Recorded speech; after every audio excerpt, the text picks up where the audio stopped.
नमस्कार भक्तो. श्री शिवाय नमस्तुभ्यम. श्री स्वामी समर्थ. भक्तो, आयुर्वेदामध्ये काही अशा जडीबुटी अस्तित्वात आहेत ज्या तुमच्या गंभीरातल्या गंभीर समस्यांना दूर करू शकतात. आपल्यापैकी काही लोक आयुर्वेदातील काही जडीबुटींच्या बाबतीत जाणतातच, परंतु भक्तो, काही अशा जडीबुटी व वनस्पतींची पाळीमुळे असतात ज्यांच्याविषयी फारच कमी लोक जाणतात. भक्तो, झाडी वृक्षांच्या रोपांपासून प्राप्त होणाऱ्या जडीबुटींच्या माध्यमातून ना केवळ श्री हनुमान महाराजांनी श्री लक्ष्मणाचा जीव वाचवला होता, तर उलट आजच्या काळातही निरनिराळ्या चिकित्सांद्वारे मानवी रोगांच्या उपचाराच्या हेतूने वापर केला जातो.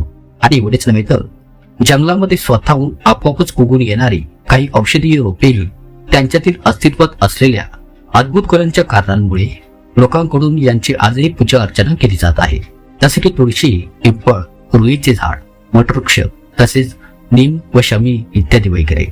भक्तो, भारतीय ऋषीमुनींनी आजपासून हजारो वर्षांपूर्वी मानवी कल्याणाच्या हेतूने त्यांच्या निरोगी जीवनासाठी काही वृक्ष व रोपांचा शोध लावला आणि यांच्यामध्ये कोणत्या ना कोणत्या देवी देवतांचे स्वरूप मानून त्यांचे नामकरण केले. त्यांनी यज्ञकर्मासाठी प्रयोग केल्या जाणाऱ्या झाडी रोपांना यज्ञेंद्र वृक्षांचे नाव दिले आणि तेथेच रोग आणि स्वास्थ्यवर्धक संबंधित झाडी रोपांना औषधी वृक्षांची नावे दिली. ज्या झाडी वृक्षांचा प्रयोग शारीरिक सुंदरता आणि शृंगारासाठी केला जाऊ लागला त्यांना शृंगारिका वृक्षांचे नाव देण्यात आले. तसेच ज्या झाडी वृक्षाच्या फळांचा प्रयोग आहारासाठी केला गेला त्यांना भोजनायोग्य झाडी रोपांची नावे देण्यात आली. तर मग बघतो, अशातच आजच्या या व्हिडिओमध्ये तुम्हाला मी अशा वनस्पतींच्या बाबतीत सांगणार आहे ज्यांच्यापासून प्राप्त होणाऱ्या बहुमूल्य फायद्यांपासून तुम्ही सर्वजण अज्ञात आहात. तर पूर्ण माहितीसाठी या व्हिडिओला अगदी शेवटपर्यंत अवश्य पहा.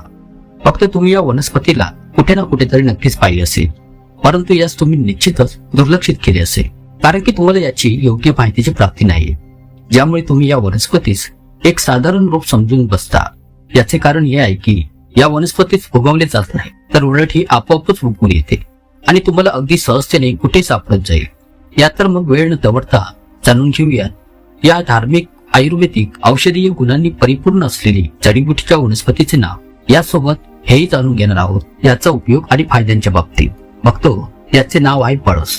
धार्मिक ग्रंथानुसार असे अनेक वृक्ष आणि वनस्पती आहेत जे आपल्या जीवनातील सुख शांतीसाठी महत्वाचे आहेत. असाच एक वृक्ष आहे तो म्हणजे पळस, ज्याचा वापर धार्मिक विधींमध्ये केला जातो. हे दोन प्रकारचे असतात, एक केशरी आणि दुसरा पांढरा. पळस ही भारतात उगवणारी एक आयुर्वेदिक औषधी वनस्पती आहे. याची पाने तर हाता एवढी रुंद व जाड असतात. जेवणाच्या पत्रावळीसाठी याच्या पानांचा वापर होतो. उत्तर भारतात या झाडास वसंत ऋतूत गर्द केशरी रंगाचे फुले येतात, तर महाराष्ट्रात हिवाळ्यात फुले येतात. या फुलांचा पूर्वी रंग करण्यास वापर केला जात असे. कृत्रिम रासायनिक रंगांमुळे ही पद्धत मागे पडली आहे. याच्या बिया फार कडू असतात, त्यास पळस पापडी. पळसाच्या झाडाची पाने हे 3 समूहातच असतात.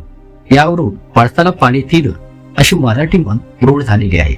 या वनस्पतीला इंग्रजीत फ्लेम ऑफ फॉरेस्ट असे म्हणतात, कारण पान गळतीनंतर आलेल्या लाल रंगाच्या फुलांना ज्वालासारखा आकार असतो. संपूर्ण झाड पेटल्यासारखे दिसते. या वृक्षास त्रिदेव वास करतात असे मानले जाते. ज्योतिषशास्त्रात अनेक विशेष उपायांसाठी पळसाच्या फुलांचा वापर केला जातो. धार्मिक उपायांशिवाय आयुर्वेदातही पळसाच्या फुलांचा वापर केला जातो. बघतो, आपल्यास इथे सांगू इच्छितोय की झाडी रोपे जडीबुटींची पाळीमुळे खूपच अधिक पॉवरफुल वस्तू आहे. मेडिसिन, टॅबलेट यांना आपला प्रभाव दाखविण्यास खूपच वेळ लागतो, परंतु तंत्रक्रियावाले धार्मिक व आयुर्वेदिक जी झाडी रोपे असतात तर हे आपला तात्काळ प्रभाव दाखवितात. यासोबत आयुर्वेदामध्ये पळसाच्या वृक्षाला अमृताचे स्वरूप बोलले जाते. याच्या मदतीने तुम्ही कित्येक प्रकारच्या असाध्य रोग व आजारांना बरे करू शकता. या तर मग आता जाणून घेऊयात याच्या आयुर्वेदिक गुणांच्या बाबतीत, आणि यानंतर मी तुम्हाला याच्या तांत्रिक गुणांविषयी सांगणार आहे. माहिती फारच सुंदर आहे. व्हिडिओच्या एका वाक्याचे तुम्ही मिस करू नका. तर पहा बघतो, जर याच्या पानांना वाटून याच्या रसास स्त्रियांना प्यायला दिले जाईल तर गर्भधारणा होते. ज्या माता भगिनींचा गर्भ टिकत नाही, मासिक पाळीनंतर जर याच्या पानांचा रस काढून ग्रासेस स्त्रीला प्यायला दिले जाईल तर याने गर्भ टिकाव धरतो. असे बोलले जाते की पळसाच्या कंदाला कोणास 7 दिवसांपर्यंत खायला दिले जाईल तर त्या व्यक्तीच्या अंगातील जन्मोजन्मांची शारीरिक अशक्तपणा दूर होईल.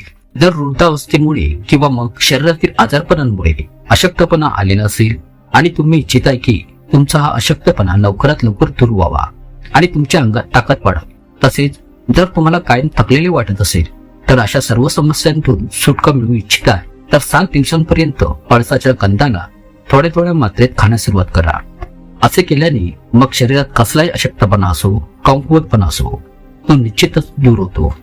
मूळ व्याधीच्या पेशंटसाठी ही जडीबुटी अमृतापेक्षा कमी नाही. त्यांच्यासाठी तर ही संजीवनी आहे. याच्या पानांची चटणी बनवून त्यात शुद्ध देशी तूप घालून मंद गॅसवर शिजवून खाल्ल्याने मोडाचा त्रस नष्ट होतो. मूळ व्याधीवर याने त्वरित आराम मिळतो. मग तो आयुर्वेदाच्या अनुसार पळसाच्या बियांची पेस्ट करून त्वचेवर लावल्याने ताक, खाजखुजलीमध्ये आराम मिळतो. चुकीच्या खाण्यापिण्यामुळे जेव्हा तुमचे रक्त दूषित होते आणि तुमच्या स्किनवर पुटकोड्या, मुरमा आहेत, ॲलर्जी असेल, अशा सर्व समस्या उद्भवू लागल्या तर यांना साफ करण्यासाठी पळसाची साल खूपच अधिक कामी येते. तर ही कशी कामी येते तर पहा. जर तुम्हाला असे वाटू लागले की तुमच्या रक्तामध्ये काही समस्या उद्भवलेली आहे, रक्तदोष झालेला आहे, तर अशा वेळी तुम्हाला करायचे काय आहे की रात्रीच्या वेळी 1 ग्लास पाणी घेऊन त्यात पळसाच्या सालीचे 4-5 तुकडे बुडवून ठेवायचे आहेत.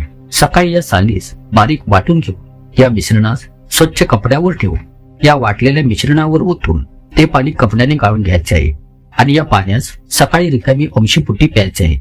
याने तुमच्या रक्तामध्ये कोणत्याही प्रकारचा दोष असो, शरीरातील रक्ताची कमी असो, अशा रक्त संबंधित दोष व आजारांना तत्काळ दूर करते आणि तेही फक्त केवळ 7 दिवसांच्या आत. बघतो येथे अजून एक उपाय सांगू इच्छेन. आयुर्वेदातील हा शेवटचा आणि खूपच परिणामकारक उपाय आहे आणि नंतर मी तुम्हाला याच्या तांत्रिक प्रयोगांविषयी सांगणार आहे. तर पहा, जसं की मूळ व्याधीचा आजार आहे आणि याच्यामुळे आपल्यापैकी बरीचशी लोक आपला पैसा बर्बाद करून झालेली आहे.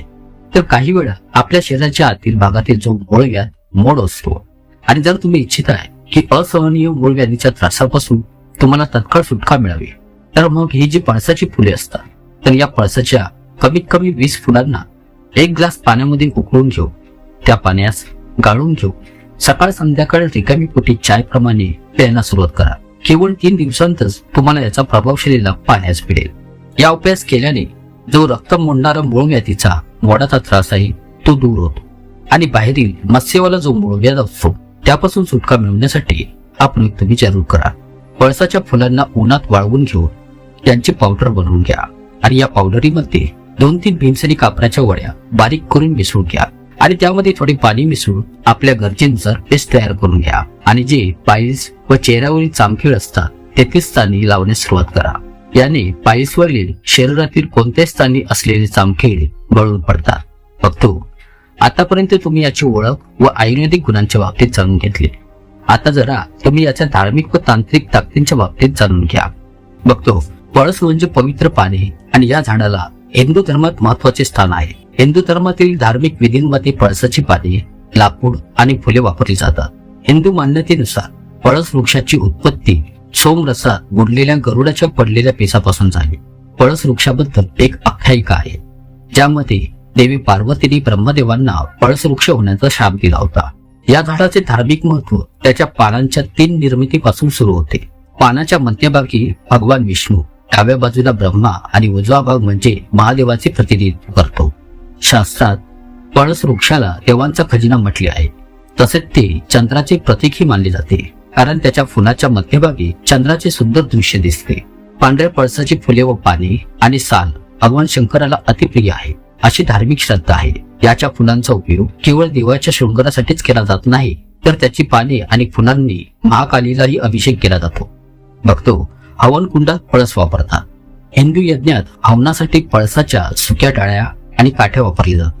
श्राद्ध कार्यासाठी पळसाच्या पानांपासून बनलेला दोरा वापरला जातो.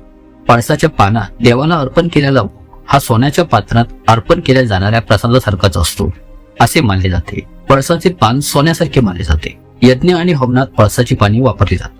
त्याची फुले देवी सरस्वतीला अर्पण केली जातात. हिंदू धर्मात पळस वृक्षाचे महत्व आहे.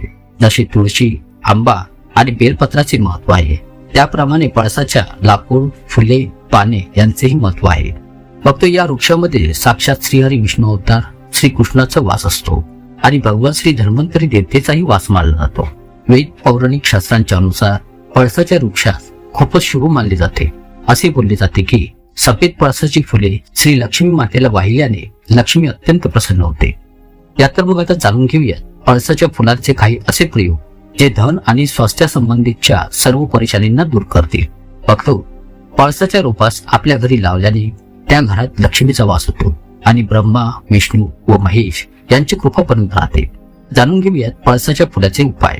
नंबर 1, बोलले असे जाते की पळसाच्या फुलास घरात ठेवल्याने घरामध्ये धनाची वृद्धी होते, सोबतच परिवारामध्ये प्रेम आणि खुशीचे वातावरण बनून राहते.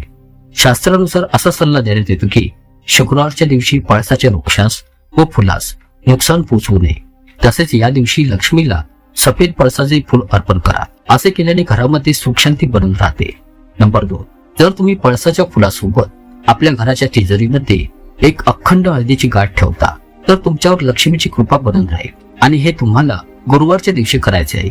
आणि जर तुम्ही या उपायास कोणत्याही एकादशीच्या दिवशी करता तर याने तुम्हाला तात्काळ लाभ प्राप्त होतो. नंबर 3, सफेद पळसाच्या फुलाचा उपाय. शास्त्रानुसार असे सांगण्यात येते, सफेद पळसाच्या एका फुलास आणि एकाक्षी नारळास एका सफेद कापडात बांधून घरामध्ये धनाच्या स्थानी ठेवले जाईल. तर असे केल्याने लक्ष्मीची कृपा होते आणि जर आर्थिक तंगी असेल तरी तुम्ही हा उपाय करू शकता. हा उपाय तुमच्यासाठी खूपच कार्यशील सिद्ध होतो. तेव्हा आशा करतो तुम्हाला ही माहिती नक्कीच आवडली असेल. ब्रह्मांड नायक, तुमचे एक समर्थ. जय जय श्री स्वामी समर्थ. धन्यवाद.